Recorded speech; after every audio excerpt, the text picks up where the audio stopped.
How do we stop hating the people we disagree with? That's the question that Paul Dolan, a behavioural scientist and professor at the London School of Economics, has tried to answer in his new book, Beliefism. It's not new that humans are tribal. We like to surround ourselves with people who think like us, and we can get a little uncomfortable among those who are fundamentally different. But Dolan believes in this age of online bubbles and echo chambers, we're supercharging this division, risking our happiness, our wisdom, and the very foundation of the things that make societies work well. Up next, I'll ask Paul Dolan to explain what beliefism means in practice and what we should do about it. This is the InnerView.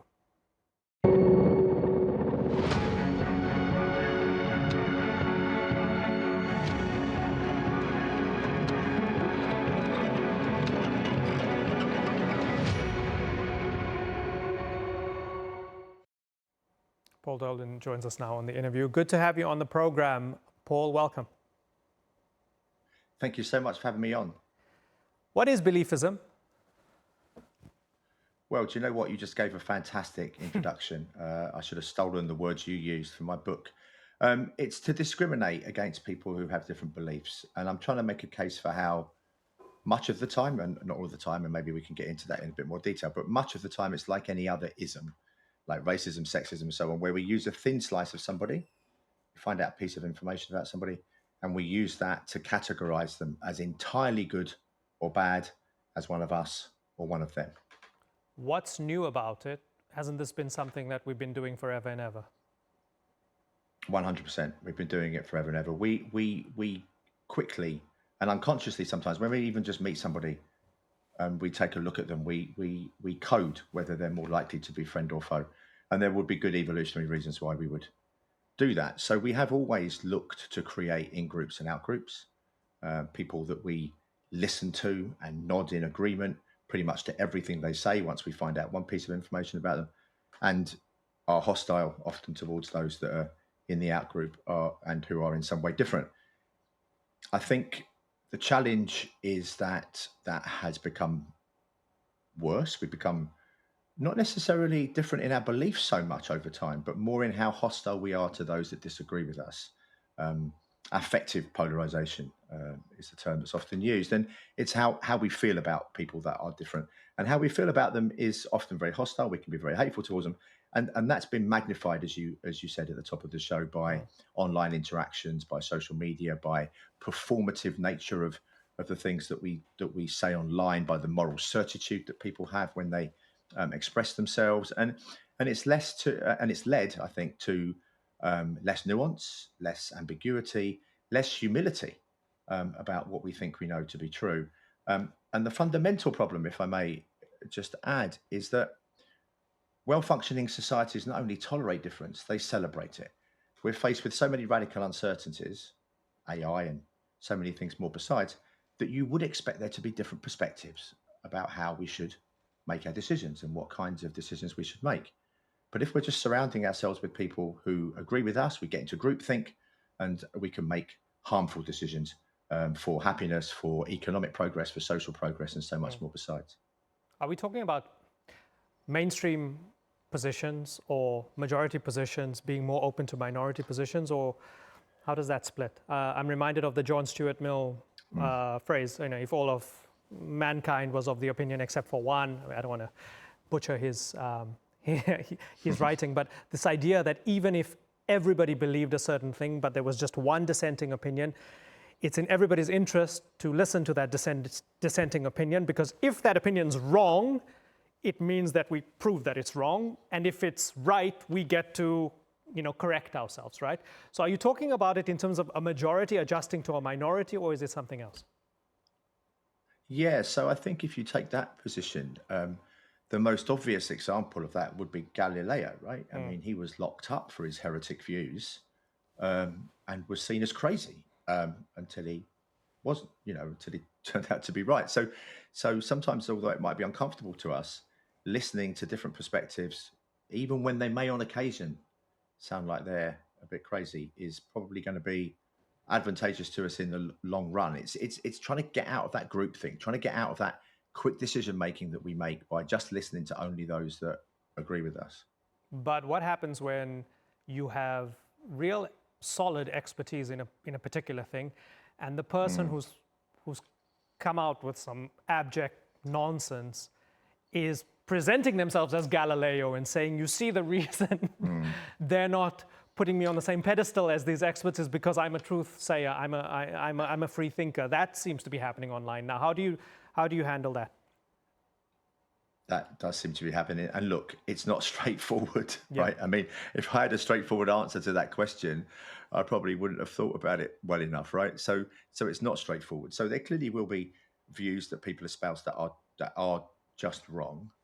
And of course, good evidence should, stop us listening to those kinds of beliefs that are just wrong.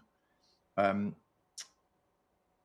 if you think about a lot of what you believe, because so it's always the other side that have the beliefs that are based on bad evidence. Ours aren't, right? Ours are always really good ones and well informed. So I mean, that can't always be universally true. That's by logic can't be true. And so much of what we believe is not really evidence based, and evidence doesn't actually change our mind very much. It's really a lot to do with the identities that we hold and the social ties that we have, right? The things that you believe will be influenced by your nature, your nurture, the people you surround yourself with, the norms of your environment, in the same way as mine will be. And evidence will play only a tiny, tiny part of that. And if we're focusing so much on the role of evidence, we're kind of missing so much about why people come to hold very dear the things that they do. Okay. Let me try and get into the sort of nitty-gritty of some practical examples. Now, I noticed that in the UK, in the US, in sort of Western English-speaking societies, the political left tends to see the right as being somewhat heartless and cruel, and the right tends to see the left as being somewhat stupid and immoral. I see you smirking there, right? Because I mean, you can think of 100 examples, right? So, okay. What are the benefits if we sort of lower those guardrails a little bit and open ourselves up to the other side not being caricatured like that? Well, so a number of things. I mean, first of all, when we notice only a slight difference between us and them, then we will often magnify the differences because it's easier for us to argue with a kind of extreme caricature version of the alternative view, right? Because dealing with nuance of subtle differences is much harder for us cognitively. So let's push those to be complete lunatics, either on left or right. And then we're only dealing with the extreme views. And it makes it much easier to argue with the extremes because often the extremes are, where you get the less sensible views. Not always, but much of the time. So that's the first thing that we do. But also, it's that starting position that you had, which is, I'm assuming that someone on the other side is ill-intended. Now, again, context matters and you can't just make generalizations and sweeping statements, but most of the time, most people are not motivated by ill intent. And if we can start with the assumption that I need evidence to prove that they are, rather than evidence to prove that they aren't, it recasts the nature of our interactions. And, most people would want a better functioning society. They'd probably want more freedoms where it's appropriate, but also a safety net for those that are, suffering where it's appropriate. They want well for their kids and their families, and they want well-being to flourish, and they want economic and social progress. And we're all motivated to some large degree by these goals. So if we can start with that as our starting assumption of people, even the other side, then it will help us muddle our way through. And because we are muddling our way through, right? I mean, it's a very complicated world facing radical uncertainties, as I said earlier. A bit of humility wouldn't go amiss in how we both understand what we believe that we know to be true and how we believe they know to be true. It seems as if COVID was the sort of genesis of this thought process. I mean, obviously you've been speaking about this, you've been teaching about this for a long time, but there was that particular nature of the global pandemic in which it seemed as if everybody was losing their minds. So I know you've spoken about this before. You're ostensibly left-leaning, but some of the things that you were asking questions about tended to be things that the right wing were passionate about as well. Where did that place you, and how was that experience for you, and how did that influence you writing this book? Yeah, no, thank you. It's a super question because that probably was the main catalyst for writing this book. So, yeah, so first of all, I mean, it's hard to categorize oneself because, you know, you kind of do move around a little bit and also people's perspectives. So I would probably classify myself as a I would probably classify myself as a left libertarian.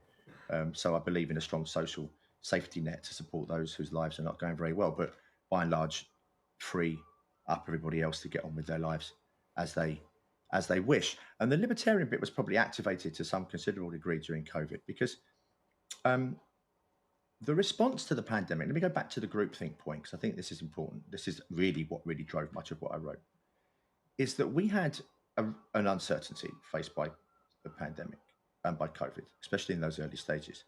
And yet, nearly all of the academy, with a few exceptions, nearly all of the politicians in the UK and other countries too, with a few exceptions, were all in favour of lockdowns. The only argument was how long and strict they should be, with many people on the traditional left arguing for longer, stricter lockdowns.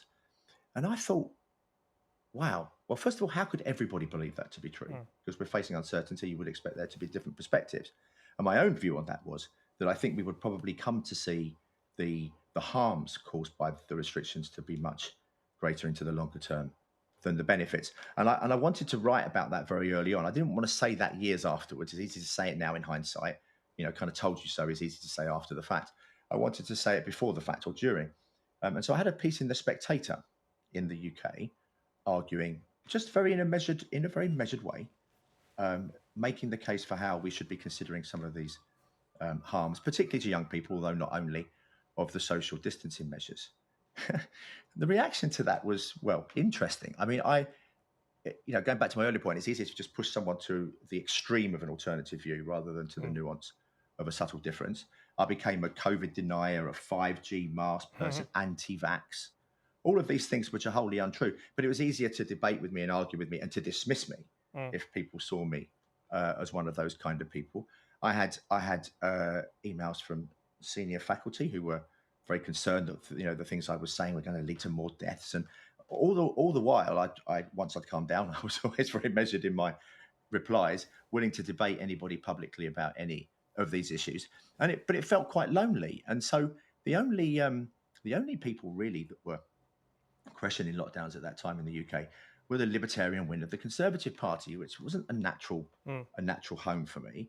And I set up, or one of my colleagues at LSE set up a Zoom call with me and an MP who then became Minister for Northern Ireland in the Conservative Party called Steve Baker, and he was largely responsible for the UK leaving the EU. He led the European Research Group, which was a wing of the Conservative Party that were wanting a vote on our EU membership.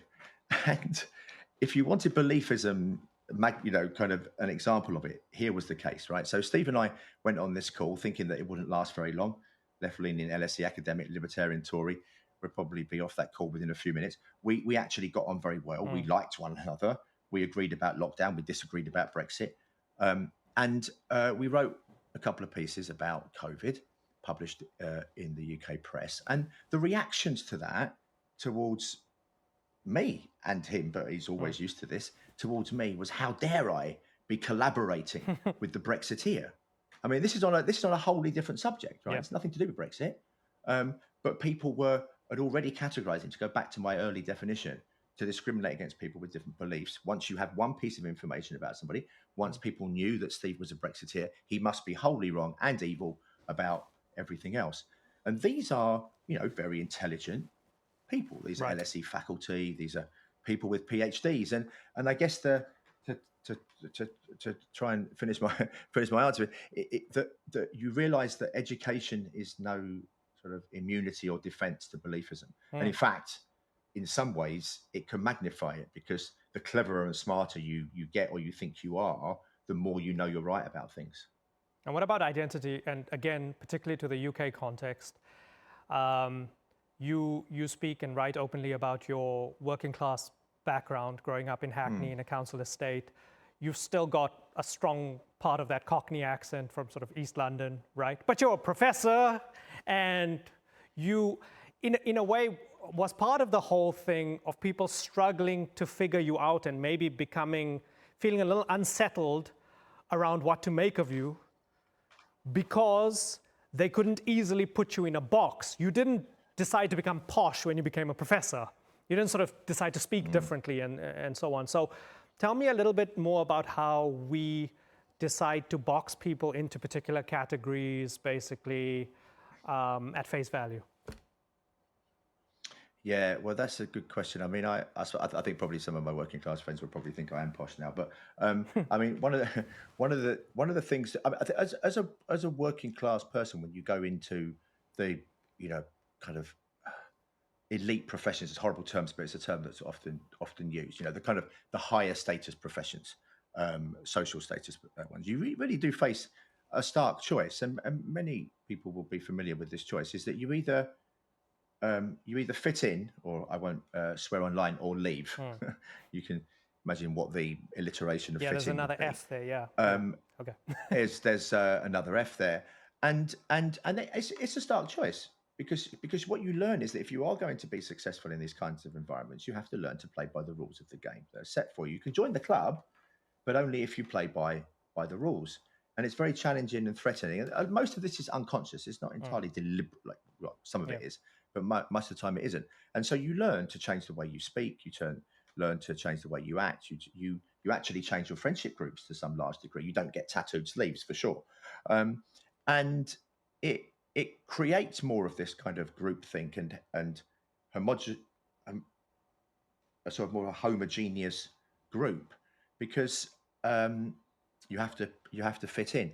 And one of the things that I'm very proud of, I think, is still having friends, as you said then, from working class backgrounds. Because one of the most pernicious things about social mobility is that successful working class people will often geographically and psychologically distance themselves from the people that they once were because they've moved up in the world, right? And if you think about the people who are most judgmental of smokers, it's not non-smokers, it's ex-smokers. Because I've quit, they should be able to. And in many ways, a similar thing applies to social class. Because I've become successful, they ought to have become successful if only they worked harder or they had more talent or something. And so people become removed, and it reinforces and further perpetuates not only the class issues, but also the way that people think about class and the lens through which they look at public policy issues. Yeah, that's a good point. Let me raise the stakes a little bit, but first I want to actually bring up the duck-rabbit image, because you speak about this and you use this as a metaphor for anything and everything as it sort of proceeds into how we refuse to see the other side. So let's call it up. Let's call up the little duck-rabbit image and how some people see the duck and some people see the rabbit. I see a duck, right? And when it's pointed out that there's also a rabbit there, yeah, I can sort of figure out the rabbit when I look at it from sort of right to left. But even so, I don't like the idea that some people see a rabbit. And I still believe that the duck is the sort of true interpretation of this image, right? Tell me why this metaphor, I mean, this was first published in a German newspaper like 150 years ago or something. Tell me why this is such a bang-on fantastic metaphor for beliefism. Yeah, thank you. It's because, okay, so as you said, the image is both of those animals. The world is a complex combination of ducks and rabbits, right? It's a very stripped back metaphor. And yet some people will see that image more as duck, some will see it as more as rabbit, almost some will see it as a wholly duck and wholly rabbit. And maybe you could see that as maybe, I don't know, social justice and liberty, say, right? We sort of touched on those two issues earlier. I look at the world through a social justice lens, and Steve Baker comes at the world through a libertarian lens and liberty lens. Well, the world is a complex and messy combination of both of those things. But we're framed to see it in a particular way through our nature, our nurture, our norms, and our exposure, to believe that the world should be looked at in a particular way. And then we surround ourselves with people who see the world similarly to us, because it's discomforting to have disagreement and dissent. till in the end, as you said, I can't believe that anybody could see that's a rabbit. It's so obviously a duck. And all the people on the other side are seeing it as a rabbit and can't believe, whichever. And so then you get the hostility emerging between the two groups. But as I say again, a well-functioning society celebrates difference. And it is interesting because if anyone who's got children watching and listening, and they have one or more, if they have two children, one of the things that parents will often say about their children as a celebration is how different their kids are.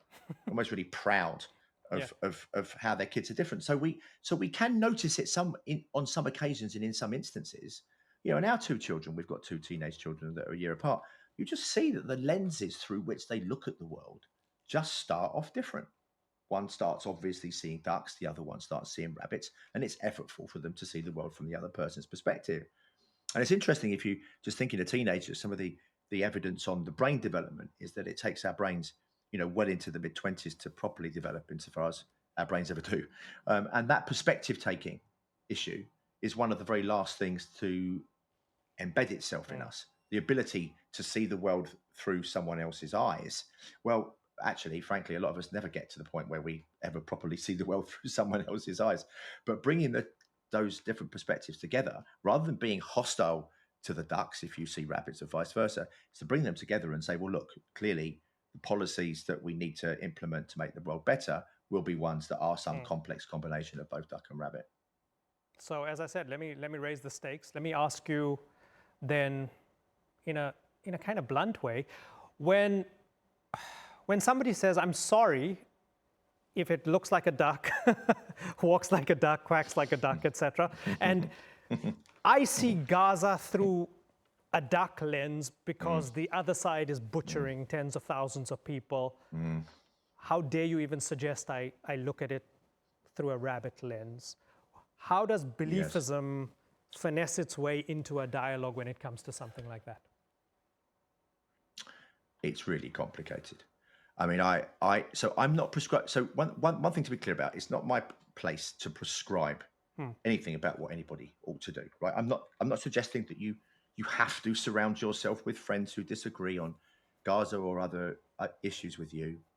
I mean, you're of course at liberty, quite literally, to be friends with and associate with anybody. So it's not my place to do that. It's just to open up a conversation about where the legitimate boundaries of that discrimination ought to be. And if people are, if, and this is where it falls down with the other isms, I sort of said that as a kind of caveat at the start, if the people that you're thinking of engaging with are people that are actively hostile towards you or your group in whatever way, and actively want to harm you or kill you, then of course there's no reason why you have to engage with them or be tolerant towards them. But where beliefism really bites, I think, is in its spillovers, and this is uncomfortable. It's uncomfortable for me to say this. You said you want to raise the stakes, so let's raise the stakes to where I feel uncomfortable. I feel uncomfortable saying that even the most abhorrent beliefs on a particular issue, those people could still have good ideas about something else. I mean, about how to increase productivity in the workplace, or what a fun night out looks like, from the serious to the trivial, whatever. But if it's wholly unrelated to their belief about something, even though you feel passionate and strong about it, doesn't mean that you ought to. I say that as a normative statement in terms of making better decisions in the world and in workplaces and in institutions and in public policy. You could still listen to them about other subjects, even if you vehemently disagree or they have abhorrent views about something else. And that is uncomfortable. That is uncomfortable for all of us to be willing to do that. But I think we would be in a better place in the world if we were just, if not all of us all the time, but some of us some of the time, were a little bit more willing and able to do that. Leave a little space open to listen and maybe even to change your mind. Yeah. Well, can I just say on all of this, none of us, look, I mean, I've written some, I've done quite a bit of work on happiness as well. And one of the things I often say in happiness talks is one of the key insights is we need to get over ourselves about so much of what we believe ourselves to be and to be true. And definitely when it comes to beliefism, we need to get over ourselves. None of us are really ever going to be tolerant by desire. Right. Because it's easier to surround ourselves with people that agree with us. It's so funny when I've mentioned this book to people, and they'll come out, I'm a very tolerant, open-minded person, and they'll pause for a moment and then reel off a list of all the people that they hate and they won't speak to. Well, it's everything. So everything after the but is the truth, right? When they go but. Exactly. Everything after the but is always the truth, and so it's by design. Okay. Professor Paul Dolan, we're out of time. I wanted to talk a bit more about happiness, but unfortunately, we can. Let's do it. Well, come on. Next time. We'll do that next time. I've got time constraints. Let's do happiness next time. We'll put a link to your books in the description part of the YouTube video. Thank you so much for joining us on the interview. It's been a pleasure.